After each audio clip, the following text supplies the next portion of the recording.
하나님의 말씀, 오늘은 빌립보서 4장입니다. 빌립보서 4장 322면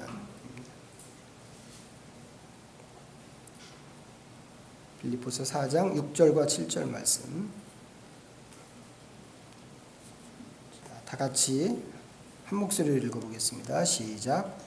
아무것도 염려하지 말고 다만 모든 일에 기도와 간구로 너희 구할 것을 감사함으로 하나님께 아뢰라. 그리하면 모든 지각에 뛰어난 하나님의 평강이 그리스도 예수 안에서 너희 마음과 생각을 지키시리라. 아멘. 오늘은 비가 와서 거의 안 오셨는데 옛날 어른들이, 옛날 목사님들이 하신 말씀이 있어요. 예수님께서 비 오는 수요일 날 저녁에 재림하시면 어떻게 될까? 물론 뭐 수요일 날 예배 빼먹는다고 해서 우리 구원이 어떻게 되는 건 아닌데, 옛날부터 그랬던 것 같아요. 이 비 오는 수요일 날은 이제 교회 오는 게 좀 부담스럽고, 그래서 이제 그런 우스갯소리도 나왔는데, 제가 숙제를 내드렸는데 오늘 숙제 검사를 해야 되는데 검사할 학생들이 안 왔나? 그게 제일 문제인데. 숙제 기억하세요? 숙제는 기억하세요? 시편 23편 하루에 한 절씩 붙잡고 기도하라고 그랬는데, 지난주에 이제 제가 세미나 갔다 왔잖아요. 근데 이제 그 세미나에서도 이 기도에 관한 이야기 이제 주로 많이 했는데, 이제 거기서도 말씀으로 기도하는 부분에 대해서 좀 이야기했고, 그 중에서도 시편 말씀 갖고 기도하자, 뭐 이제 이 부분을 좀 강조했습니다. 미국에 있는 이제 정교회 신부님들이 15명이 오셔가지고 이제 세미나를 좀 주관했는데, 이 신부님들이 정교회는 좀 낯설죠. 정교회는 우리는 이제 캐톨릭 알고 있는데, 정교회는 이제 캐톨릭이랑 비슷한데 러시아 정교회, 그리스 정교회. 그래서 옛날에 이렇게 교회가 이렇게 동서로 갈라질 때 동쪽 교회는 이제 정교회가 되고 서쪽 교회는 가톨릭 교회가 된 이제 그런 역사적인 그 맥락이 있는데, 이번에 이제 세미나를 하러 오신 그 정교회 신부님들은 수도사들이에요. 수도사들인데, 그런데도 그냥 수도원에서 앉아가지고 기도만 하는 수도사가 아니고 직장을 갖고 있는 수도사더라고요. 그래서 이제 이 시커먼 수도복 입고, 남자도 그렇고 여자도 그렇고 이제 시커먼 수도복 입고 다니는데, 그 수도복 입고 택시 운전도 하고, 뭐 이제 마트에서 캐셔도 하고, 뭐 이제 그렇게 한다고 그래요. 근데 이제 정해진 그 일을 이제 마치고 퇴근하면 이분들이 이제 수도원에 들어가서 이제 기도하고 말씀 묵상하고 뭐 이제 이렇게 하는 분들입니다. 그러니까 보통 우리 직장 생활 하는 사람들이랑 비슷한 거죠. 그래서 되게 바쁘고 또 피곤한 분들인데, 이제 그런 분들이 이 시편 기도 이야기를 하는데, 하루에 얼만큼 기도하는가 이야기하는데, 시편을 하루에 25편 읽고 그 말씀 붙잡고 기도하라고 그러더라고요. 저희한테 하루에 25장. 거기 이제 오신 그 세미나에 참석하신 분들이 이제 목사님들은 사실 조금이고, 나머지 이제 한 80% 이상이 그냥 일반 성도들이었는데, 하루에 25장 시편, 뭐 이게 양이 작아도 25장은 되게 양이 많은데, 25장을 이야기하니까 다 같이 그냥 깜짝 놀라고 눈이 휘둥그레졌어요. 한숨을 푹 쉬고. 어서 오세요, 목사님. 예.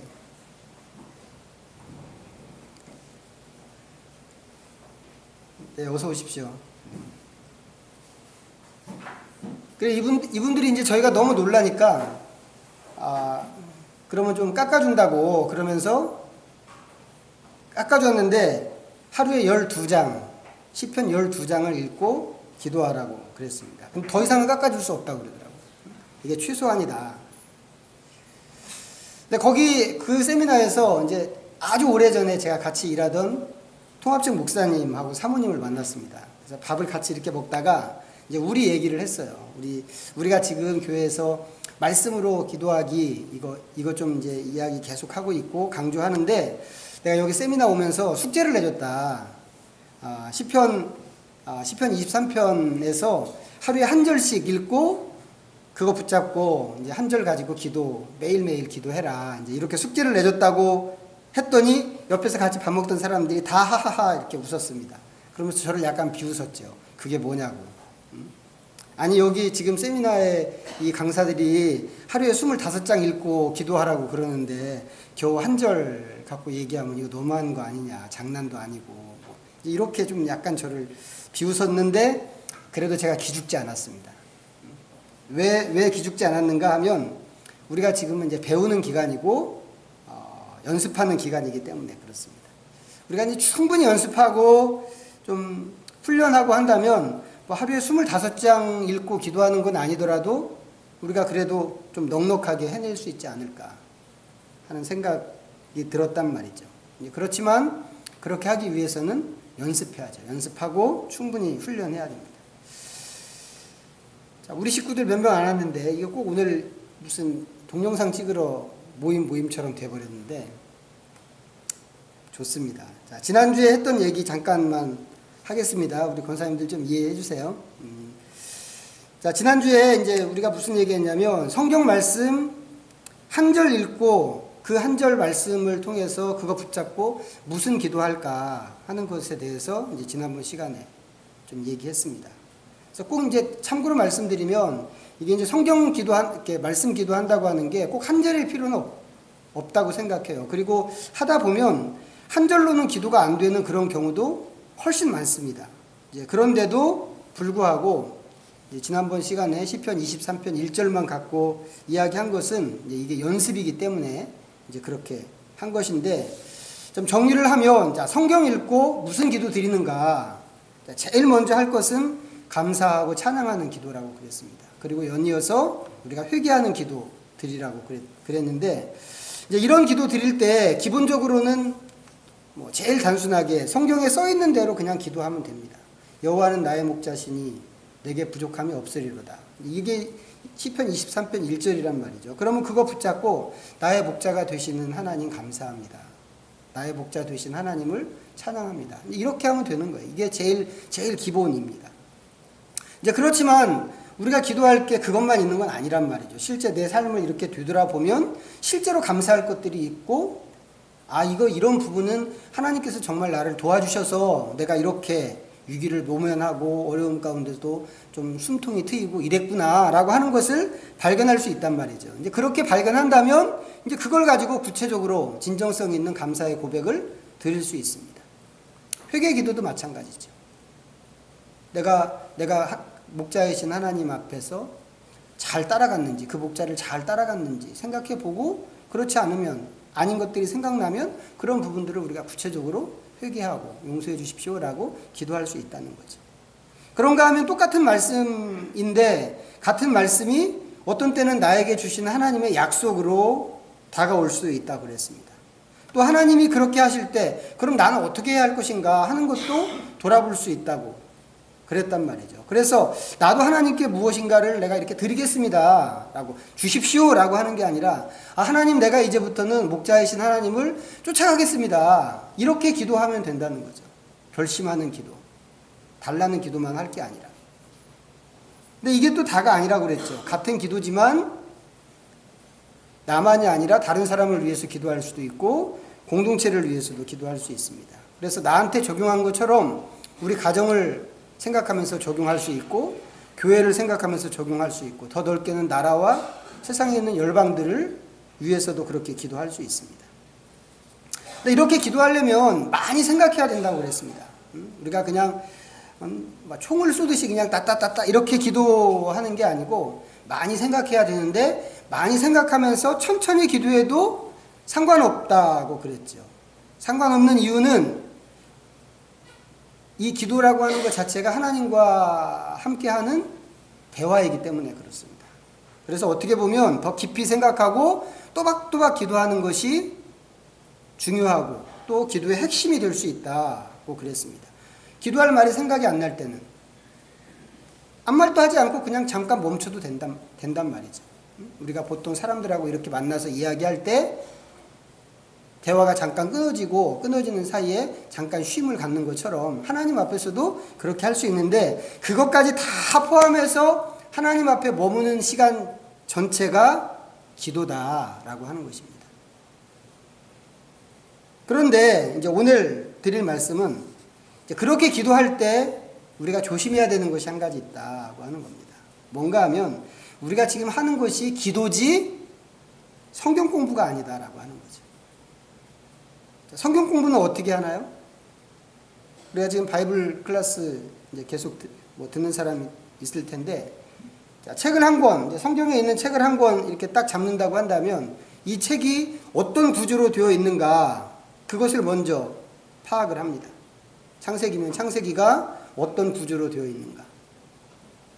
꼭 책이 아니더라도 상관없죠. 한 단락, 한 절을 갖고 생각한다고 하더라도 이 단락을 딱 떼서 공부할 때 이 단락이 어떤 구조 속에 들어있는가 하는 것을 먼저 파악하는 게 굉장히 중요합니다. 그래서 단락 앞에 있는 문맥은 어떤 이야기고, 단락 뒤에 있는 이야기는 어떤 이야기인지, 내가 지금 공부하려고 하는 그 단락이 어떤 이야기의 흐름 속에 들어있는 단락인지, 이런 것들을 살피는 게 중요하단 말이죠. 그 흐름을 아는 것이 중요하기 때문에 그렇습니다. 예전에 서울에 있는 어떤 큰 교회에서 있었던 일인데, 목사님이 이제 주일 설교를 하는 중에 그런 표현을 썼습니다. 여러분, 우리 교회 담임 목사는 성령님이십니다. 어떻게 들리세요? 이 말이. 여러분, 우리 교회 담임 목사는 성령님이십니다. 인간 목사가 교회 지도자가 아니고 성령 하나님이 우리 교회에서는 최고 권위자입니다. 이런 얘기, 이런 의도를 담아서 한 설교였단 말이죠. 근데 그 문장이, 지금 제가 한 문장을 이렇게 소개했는데, 이 문장이 그냥 하늘에서 뚝 떨어진 것처럼 갑자기 나온 건 아니겠죠. 어떤 이야기를 하다가 이 이야기가 연이어서 나왔을 거란 말이죠. 문맥 속에서. 근데 그 교회에 이 담임 목사님을 싫어하는 장로님 한 분이 계셨는데, 이 장로님이 딱 그 문장만 딱 띄어다가 아무개 목사가 자기를 성령이라고 그랬다고 하면서 총회에다가 고발을 했습니다. 이단이라고. 가끔 보면 신문 기사도 그런 경우들이 있단 말이죠. 앞뒤 정황 다 잘라내고 자기가 하고 싶은 얘기만 딱 끊어서 기사로 딱 실는. 이렇게 하면 졸지에 아주 순식간에 멀쩡한 사람을 이단도 만들 수 있고 빨갱이도 만들 수 있고 뭐 이렇게 되는 거죠. 그래서 문맥이 중요한 거죠. 이 얘기가 무슨 얘기를 하다가 나왔는가. 문맥이 굉장히 중요한데 성경을 공부하는 자리도 그렇다고 하는 겁니다. 그래서 이 문맥을 파악하는 게 먼저 있어야 되고, 문맥을 파악하고 나면 그 다음에는 이제 우리가 아는 성경 공부 3단계로 들어갑니다. 관찰, 해석, 적용. 그런데 이런 거 하려고 하면 시간이 얼마나 많이 필요하겠어요. 이거를 다 연구하려고 하면 에너지를 얼마나 많이 쏟아야 되겠어요. 문제는 뭐냐면 우리가 지금 성경을 읽으면서 하려고 하는 게 기도란 말이죠. 성경 공부가 아니고. 만약에 이런 식으로 성경을 공부해서 그거 붙잡고 기도한다고 한다면 하루에 진짜 한 절 갖고 기도하고 끝내야 되는 그런 상황이 될지도 모른다고 하는 것이죠. 뿐만 아니라 우리가 하려고 하는 그 기도는 뒷전으로 좀 밀려나고 성경을 연구하는데 온 관심을 몰입하게 될지도 모르겠다 하는 생각이 듭니다. 이제 이렇게 되면 원래 기도에 집중하려고 했던 의미가 상실된단 말이죠.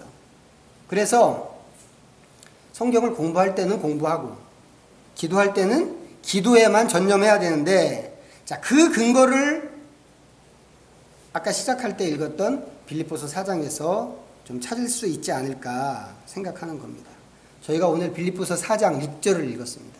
한번 다시 찾아보시죠. 빌립보서 4장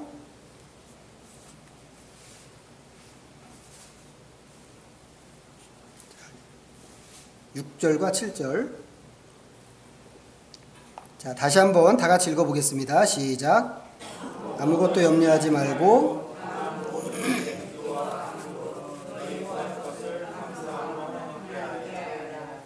그리하면 모든 지각에 뛰어난 하나님의 평강이 그리스도 예수 안에서 너희 마음과 생각을 지키시리라. 두 절인데 이 두 구절에서 바울이 제안하고 있는 게 몇 가지가 있죠. 첫째, 아무것도 염려하지 말자. 둘째, 다만 모든 일에 기도와 간구로 집중하자. 세 번째, 그리고 구할 때는 감사함으로 구하자. 넷째, 그렇게 하면 하나님의 평강이 우리의 마음과 생각을 지켜줄 것이다. 우리가 기도하자고 할 때 좀 조심하자고 처음에 얘기했던 게 있습니다. 뭐냐면 우리가 욕심에 사로잡혀서 이방인처럼 기도하는 것은 하지 말자라고 그랬죠. 그 예수님께서 지적해 주신 거니까. 욕심이라고 하는 것은 우리 생각을 얼마든지 지배할 수 있습니다. 자기 마음대로 지배할 수 있죠. 그래서 자주 보면 우리가 기도하는 기도의 내용이 하나님의 뜻이기보다는 우리의 욕심에 사로잡혀서 기도할 때가 많단 말이죠. 그렇지만 그렇게 욕심이 우리의 생각을 사로잡을 수 있지만 또 성령님도 얼마든지 우리의 생각을 지배하실 수가 있습니다. 만약에 하나님의 말씀을 읽을 때 하나님의 말씀이 툭 우리를 치고 지나가는데 그때 떠오르는 생각을 성령님이 주관하신다면 어떨까 하는 겁니다. 그리고 그 안에서 기도하게 될 수 있다면 그것이 얼마든지 하나님께 드릴 만한 기도가 될 수 있지 않을까 하는 겁니다. 물론 우리가 성경을 잘 알면 알수록, 바르게 알면 알수록 기도도 바르게 할 수 있는 것은 분명한 사실입니다. 하지만 보통 빠르게 지나가는 생각을 갖고 기도하게 되는데 그 빨리 지나가는 그 생각을 하나님의 말씀이 딱 타치해 준다면 그래도 우리가 좀 기도할 때 안심할 수 있지 않겠는가 하는 것입니다. 빌립보서 말씀에서 아무것도 염려하지 말고 이렇게 말씀하는 것. 하나님의 평강이 이렇게 말씀하는 표현들이 그런 점에서 이제 우리의 기도를 좀 격려하는 것이 아닐까 싶단 말이죠. 그래서 결론은 이겁니다. 우리가 성경을 읽을 때 읽은 말씀을 다 이해하지 못한다고 하더라도 기록된 말씀을 읽고 불쑥 떠오르는 생각이 있다면 그것으로 기도하자라고 하는 겁니다. 도널드 휘트니라고 하는 그 책자 쓴 그분이 이 대목에서 예를 하나 들어줬어요. 자, 시편 130편 한번 보시겠어요? 시편 130편.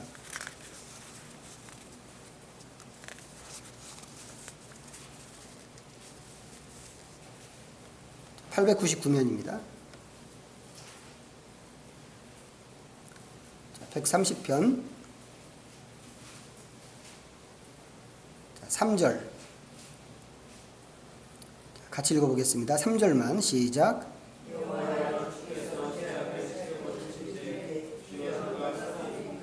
주께서 죄악을 지켜보실진데 주여 누가 서리이까. 이 구절만 딱 놓고 보면 이 구절은 무슨 얘기하고 있는 건가요?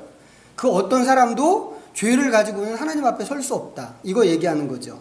그런데 이게 이제 앞뒤 문맥 속에서 읽으면 강조점이 조금 달라지게 돼요. 자, 2절부터 보겠어요. 2절부터 4절까지 다 같이 시작.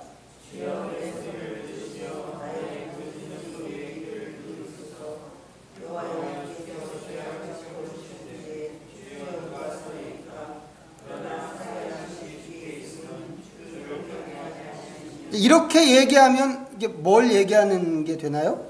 죄가 있을지라도 하나님은 용서하시는 하나님이니까 내 소리를 좀 들어주십시오. 이 얘기란 말이죠. 그래서 우리는 이 구절들을 이렇게 2절, 3절, 4절을 읽으면서 간절한 내 기도를 좀 들어주십시오 라고 기도할 수 있고, 내 죄를 회개합니다 라고 기도할 수도 있고, 용서해 주시는 것을 감사합니다 라고 기도할 수 있고, 내가 하나님을 경외합니다 라고 고백할 수도 있습니다. 이렇게 하면 이게 잘하는 기도란 말이죠. 성경 읽고 잘하는 기도고 옳게 하는 기도입니다. 그런데 이 도널드 휘튼이라는 사람이 이런 얘기를 했어요. 3절을 아까 이제 처음에 읽었는데 3절을 보니까 제일 끝에 서리이까 라고 하는 이 단어가 있단 말이죠. 주여 누가 서리이까. 서리이까 라고 하는 이 단어가 눈에 딱 들어왔어요. 이게 무슨 뜻이에요? 서리이까 이 말이? 설 수 없다. 죄를 갖고는 하나님 앞에 설 수 없다. 이거란 말이죠. 그런데 이 사람한테 이 서리가 중에서도 서리라는 말이 눈에 딱 꽂혔습니다. 왜 그랬는지는 알 수 없어요. 이 두 글자가 크게 보이면서 문득 생각난 게 얼마 전에 이른 서리로 피해를 입은 농부들이 생각이 났어요. 그래서 이 농부들을 위해서 기도했습니다. 너무 뜬금없는 얘기죠, 이건. 이렇게 기도해도 되는 건가? 된다라고 하는 겁니다. 된다. 그렇게 뜬금없는 생각이 불쑥 튀어나와도 그 생각 붙잡고 말씀을 근거로 해서 기도할 수 있다라고 하는 겁니다. 제가 이제 그분 책을 이렇게 읽으면서 처음에 이제 벌써 한참 전 일입니다. 아니 설마 사람이 어떻게 글을 읽으면서 이런 식으로 읽을 수 있겠어? 이건 너무 과장이지. 이제 이렇게 생각을 했는데 얼마 전에 한 두 달이나 됐나 한 달이나 됐는지 모르겠는데 저희 둘째가 이런 식의 읽기를 보여줬어요. 정부가 요즘에 추경 때문에 되게 막 안절부절하잖아요. 물론 지금은 이제 좀 추경 얘기가 쏙 들어가긴 했는데 추경 얘기가 한참 나올 때 야당에서 이제 정부의 추경안을 좀 비판하면서 이 정부의 추경안이 내년 총선을 겨냥한 것이라고 이제 이렇게 주장을 했습니다. 근데 이 얘기를 이제 텔레비전 뉴스에서 보는데 밑에 이제 텔레비 밑에 그 화면 밑에 자막이 이렇게 나왔단 말이에요. 자막이 뭐라고 나왔냐면 추경, 총선용 요런 자막이 나왔습니다. 근데 저희 아이가 이제 쑥 지나가면서 그 자막을 이렇게 보더니 총선용이네? 이렇게 읽는 거예요. 아니 지 이름이 선용이라고 그래서 선용이라는 글자가 눈에 더 확 들어왔는지 모르겠는데 저희한테는 너무 기가 막힌 독보이었단 말이죠. 그래서 허허 웃고 말았는데 도널드 휘튼이라는 사람이 얘기하는 게 바로 그런 거란 말이죠. 아 이렇게도 읽을 수 있구나 싶고 또 그렇게 읽게 된다고 한다면 또 그 읽은 대로 그렇게 기도할 수도 있겠다라고 하는 겁니다. 하나님은 그렇게 하면 이런 기도도 들으시고 저런 기도도 들어주신다는 것이죠. 예를 하나만 더 들어볼까요? 지금 이 시편 130편에서 든 이 말씀드린 이 예는 너무 말 같지도 않은 그런 예처럼 될지 모르겠는데 이번에는 좀 말이 되는 예 한번 들어보겠습니다. 시편 23편 한번 찾아보세요.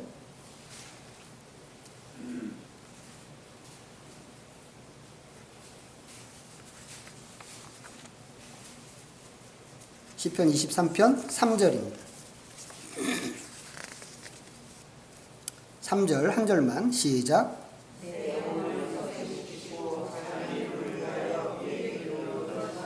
자, 이 구절은 이제 영혼을 소생시키고 의의 길로 인도하는 것에 대해서 이야기하고 있습니다.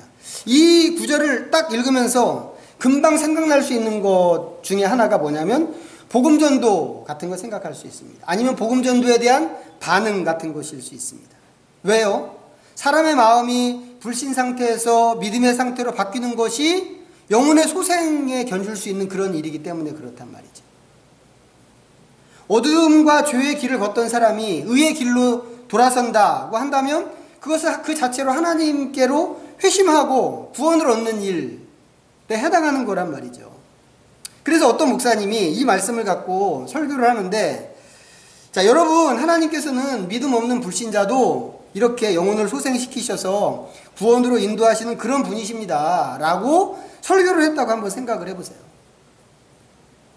하나님께서는 어둠에 있는 사람도 빛으로 인도하시고 죄에 있는 사람도 의의 길로 인도하십니다. 하나님은 그들의 그 죽은 것 같은 그 영혼을 이렇게 소생하게 하시는 그런 하나님이십니다 라고 설교했다면 그 설교는 잘한 설교인가 바르게 한 설교인가 아니란 말이죠. 이건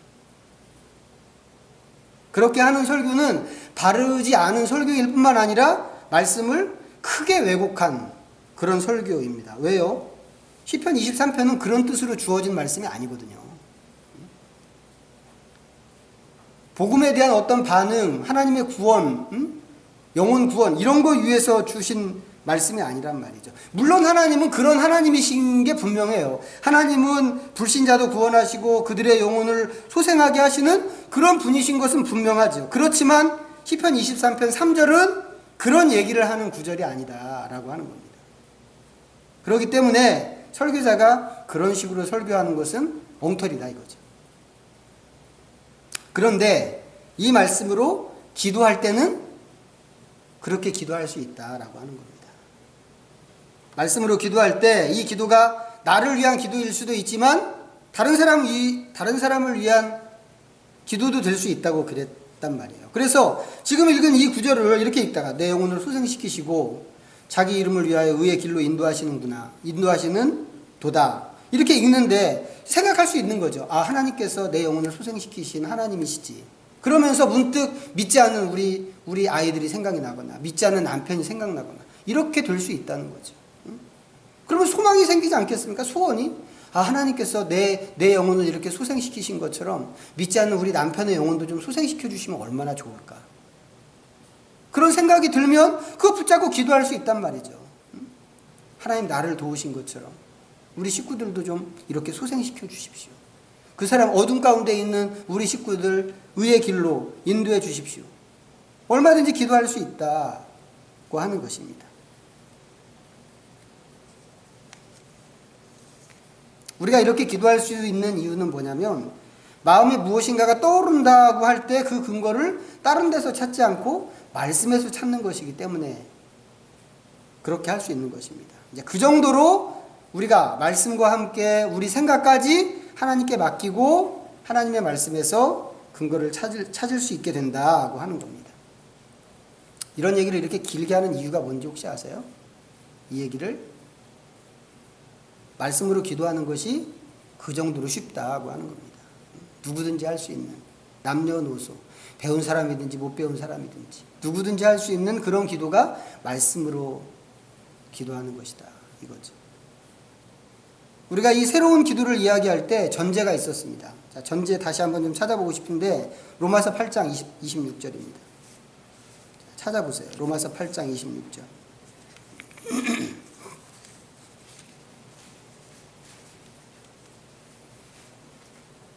250면 로마서 8장 26절. 자, 다 같이 읽겠습니다. 시작.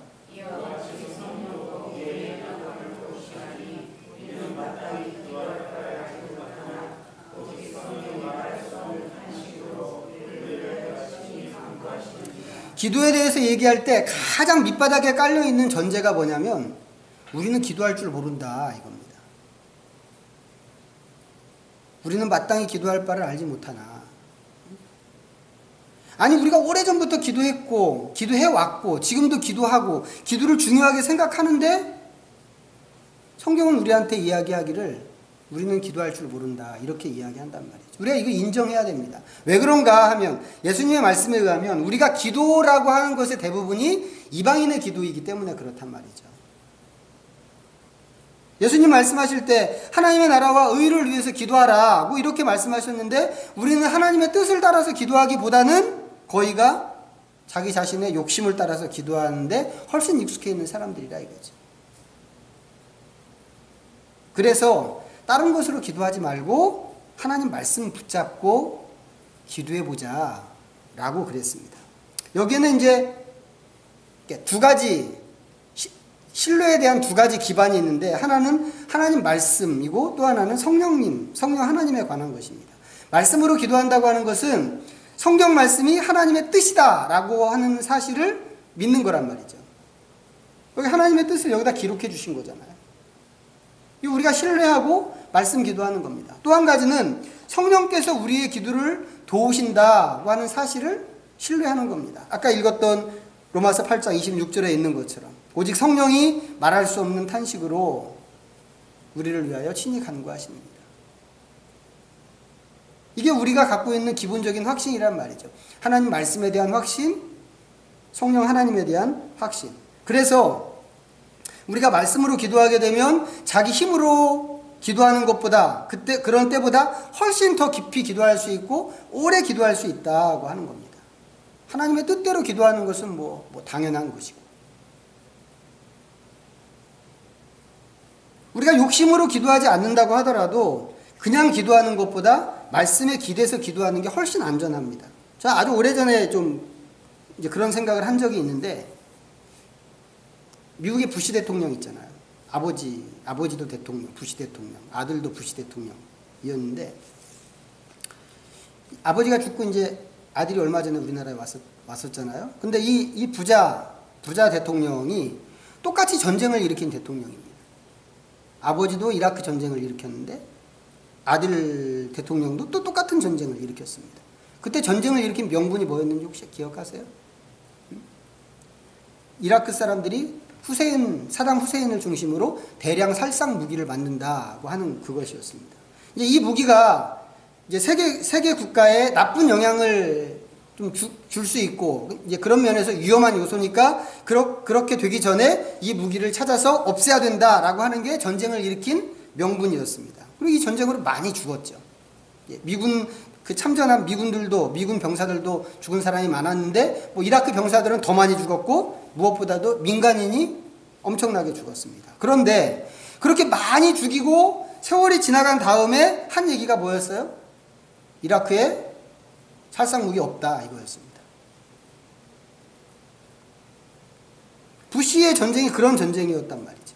그런데 한참 그 전쟁을 하고 있을 때 제가 만난 어떤 분이 부시 대통령을 위해서 우리가 많이 기도해야 됩니다, 그랬어요. 저하고 연배가 이렇게 비슷한 그런 분이었는데, 그런 생각을 얘기해서 제가 깜짝 놀랐는데, 물론 나름대로 이유가 있었겠죠. 다 우리가 알고 있는 것처럼 이 부시 부자가 보수 기독교인들이었기 때문에 그랬는지도 모릅니다. 아니면 이 사람들이 하나님의 뜻을 이루고 있다고 생각했을지도 모르죠. 비록 사람이 많이 죽는 그런 전쟁이긴 하지만 그 전쟁이 의로운 전쟁이라고 생각했을지도 모릅니다. 그런데 다 죽이고 그 나라를 초토화시키고 난 다음에 하는 얘기가 아무것도 아니었나 봐, 이거였단 말이죠. 다 끝나고 나서 보니까 그 전쟁이 원래 얘기했던 그런 전쟁이 아니었고, 순전히 미국의 어떤 정치적인 이익, 경제적인 이익을 위해서 시작한 나쁜 전쟁이었단 말이죠. 물론 전쟁치고 좋은 전쟁은 없습니다. 모든 전쟁이 나쁜 전쟁인데, 이 부시 부자의 전쟁은 정말 말로 닿을 수 없을 만큼 악한 전쟁이었습니다. 제가 의문을 갖게 된 건 뭐냐면, 그러면 이 전쟁광, 이 부시 부자를 위해서 기도한 것은 그럼 뭐가 되지?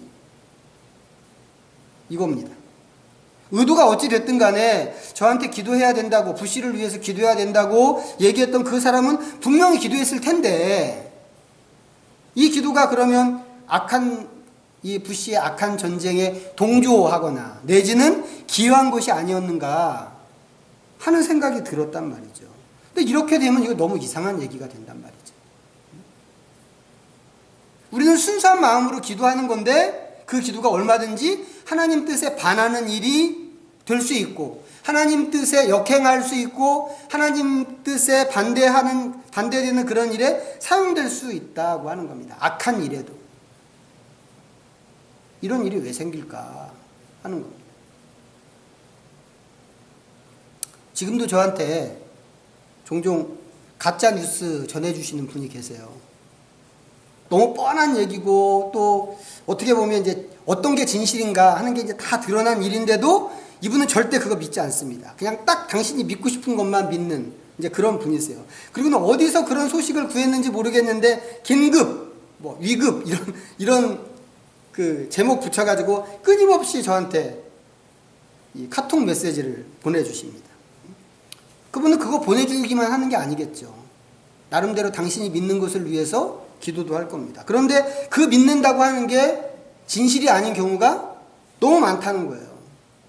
그런데도 그것을 위해서 기도한다고 한다면 그것은 가짜를 위해서 기도하는 일이 되지 않겠는가 하는 겁니다. 이런 일이 도대체 왜 생길까? 이것은 순전히 사상의 문제고 정신의 문제입니다. 근데 문제는 뭐냐면, 사람은 누구든지 자기가 믿고 싶은 것만 믿도록 되어 있단 말이죠. 모든 사람이 다 그렇습니다. 공부 많이 한 사람이든지 공부 적게 한 사람이든지 그거 상관없단 말이죠. 오직 자기가 믿고 싶은 것만 믿고 나머지는 다 거짓말로 생각하는 게 우리 이 뇌의 구조란 말이죠.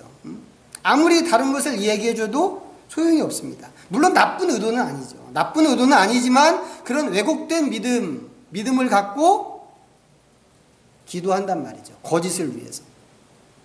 하지만 그게 하나님의 뜻은 아니라는 얘기예요. 기도 열심히 하지만 할 수 있지만 그게 다 하나님의 뜻은 아니다라고 하는 겁니다. 말씀으로 기도한다고 하는 것은 그런 점에서 우리를 세워주는 힘이 될 수 있다고 하는 겁니다. 앞에서 말씀드린 것처럼 하나님의 말씀은 곧 하나님의 뜻이기 때문에 이 말씀 붙잡고 기도하면 하나님의 뜻에서 벗어날 일은 별로 없다라고 하는 것이죠. 이해가 안 되는 구절을 만나면 어떻게 되나요? 건너뛰면 됩니다.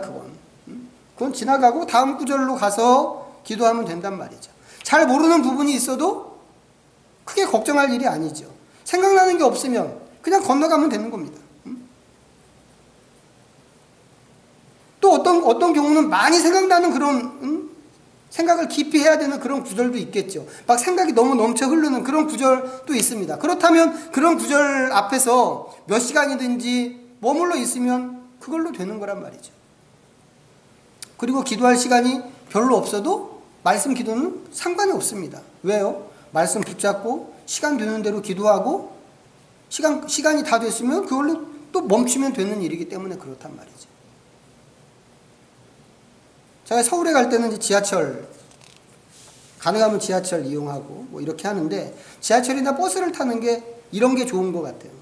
스마트폰에 있는 성경 펼쳐서 한 절 읽고 기도하고 한 절 읽고 또 기도하고 이렇게 할 수 있단 말이죠. 우두커니 공상하고 뭐 이렇게 하는 것보다 훨씬 좋죠. 그냥 기도라고 한다면 이렇게 할 수 없을 것 같아요. 그냥 막연하게 이렇게 앉아서 내가 이제 기도해야지. 여기서 저기까지 1시간 가야 되는데 기도해야지. 이렇게 한다면 기도에 그렇게 집중력이 생기지는 않을 것 같아요. 그렇지만 말씀을 보면서 기도하면 기도할 거리가 주어진단 말이죠. 주십시오 이런 기도가 아니니까. 성경을 읽고 하나님 내가 주님을 경배합니다. 내가 주님을 높입니다. 그런 말씀 들고 나도 똑같이 그렇게 시편 기자나 성경 기자들처럼 하나님을 향해서 그런 고백을 드릴 수 있다면 얼마나 멋지고 좋겠어요. 하나님 얼마나 좋다고 생각하시겠어요. 이 좋은 기도 방법을 우리가 좀 정말 꾸준히 연습하면 얼마나 좋을까 싶습니다. 그래서 하나님 나라를 이 땅에 이루고자 하시는 하나님의 그 역사 속에서 우리가 기도로 동역할 수 있게 된다면 하나님 앞에서 우리가 할 수 있는 최고의 드림이 아닐까 하는 생각이 듭니다. 중요한 것은 해보는 거죠. 해보는 거. 그래서 이번 주에도 특별히 우리 식구들은 각자가 이 말씀 붙잡고 말씀 읽고 기도하는 것을 연습하시기를 바랍니다. 네, 연습하시고 그렇게 연습하고 또 연습하고 이것이 쌓이고 쌓일 때 말씀의 능력이 어떤 것인가 하는 것을 경험할 수 있고 우리가 그렇게 말씀 붙잡고 하나님의 뜻을 붙잡고 기도할 때 기도의 역사가 어떻게 나타나는가 하는 것도 우리가 경험할 수 있게 될 것인데 그렇게 함으로 인해서 우리의 믿음이 점점점 더 견고하게 세워져 나갈 거라고 생각합니다. 그래서 우리가 우리의 기도로 나만 살리는 게 아니라 우리의 가정도 살리고 교회도 살리고 이 나라와 민족도 살릴 수 있는 그런 자리까지 나가는 하나님의 멋진 가족들 또 하나님의 백성들이 다 되시기를 부탁드리겠습니다. 기도합니다. 하나님 아버지 감사합니다. 우리에게 또 전혀 새로운 것이 아닌데 우리에게는 너무 낯설고 새로운 이런 기도 방식을 오늘도 다시 한번 돌아보게 하신 것을 감사합니다. 주님의 말씀이 아니라면 우리는 우리의 생각과 우리가 가지고 있는 사상에 사로잡히고 우리의 욕심에 사로잡혀 있어서 그것으로 기도한다고 나갈 때가 너무 많은 것을 고백합니다. 주님 이제 간절히 소망하오니 하나님 말씀 붙잡고 기도하는 연습이 우리 안에 충분히 있도록 도와주시기를 간절히 바라오며 말씀을 대할 때마다 그 안에 담겨져 있는 기도에 하나님의 계획에 우리가 기도로 동역하고 기도로 하나님을 섬길 수 있도록 도와주시기를 간절히 원합니다. 우리가 너무 오랫동안 달라는 기도만 했습니다. 너무 오랫동안 이방인 같은 그런 기도를 해왔습니다. 그러나 이제 주님께서 말씀하신 것처럼 오직 하나님의 나라와 의를 위해서 기도하고 우리의 필요들은 하나님께서 다 알아서 책임져 주시겠다고 하신 그 말씀을 신뢰하며 말씀 붙잡고 나가는 저희 모두가 되도록 도와주시옵소서. 우리의 마음을 비우시고 우리 마음 가운데 좌정하시고 하나님, 우리가 서 있는 이 자리가 우리의 가정이, 교회와 일터와 이 나라, 이 땅이 하나님 임재하시는 주님의 성소가 되기에 부족함이 없도록 도와주시옵소서. 예수님의 이름으로 기도드립니다. 아멘.